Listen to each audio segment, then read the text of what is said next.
tous, je voulais vous remontrer des images que j'avais essayé de vous partager pendant le dernier cours et ça avait un petit peu bugué.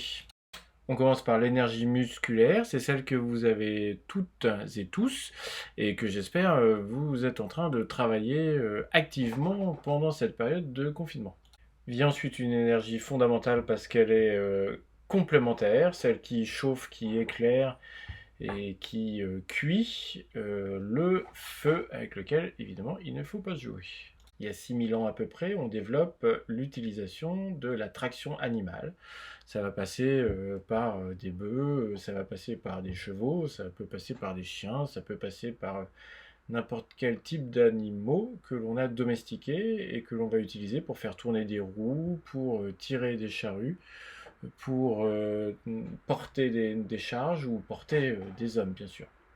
Alors en 700 avant Jésus-Christ, on a des traces de moulins qui apparaissent chez les Perses, c'est-à-dire à l'actuel Iran, et qui ne ressemblent pas du tout aux moulins que vous êtes en train de voir en ce moment.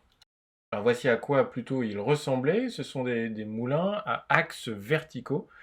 Et vous voyez, le vent s'engouffre entre les murs et vient faire tourner les pales verticales. On va voir ça encore un petit peu mieux dans le schéma qui suit.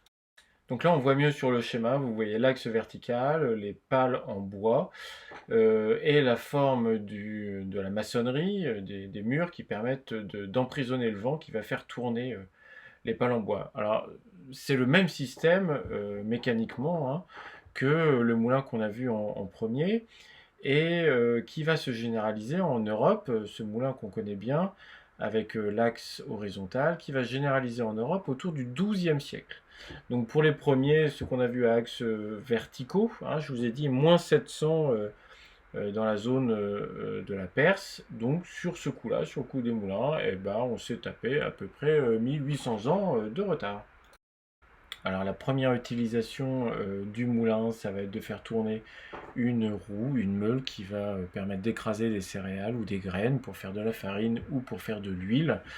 Ça va être le fait de faire tourner une vis qui va permettre de faire remonter de l'eau, par exemple, du fond d'un puits. Et aujourd'hui, on connaît plutôt la forme de ce qu'on appelle l'aérogénérateur, ou plus communément l'éolienne, c'est-à-dire une turbine qui tourne sous l'effet du vent pour produire de l'électricité.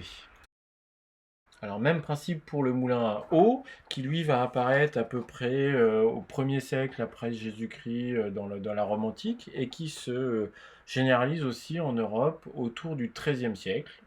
Et ce moulin à eau, de la même manière, va permettre de broyer des végétaux, d'écraser des grains, d'écraser des graines, puis plus tard de faire fonctionner des machines et enfin de faire fonctionner des turbines pour produire de l'électricité.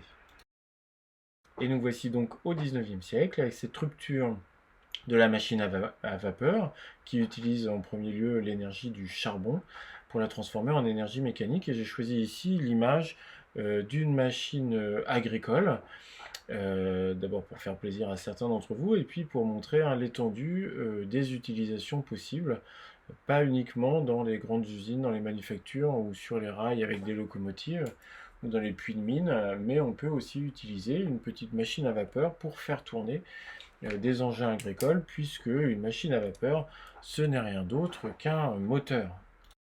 Enfin, je vous avais dit qu'il était intéressant d'avoir une réflexion sur la place de l'esclavage dans cette histoire des énergies domestiquées par l'homme, puisque l'esclavage, c'est de la force musculaire, et que les historiens ont bien montré que les civilisations qui avaient recours de manière massive ou importante, en tous les cas, à l'esclavage, se développaient s'enrichissait grâce à l'utilisation de cette énergie, et évidemment au détriment des personnes mises en esclavage, mais qui représentent une énergie importante pour travailler les champs, pour travailler l'artisanat ou pour développer un certain nombre de conditions de vie confortables.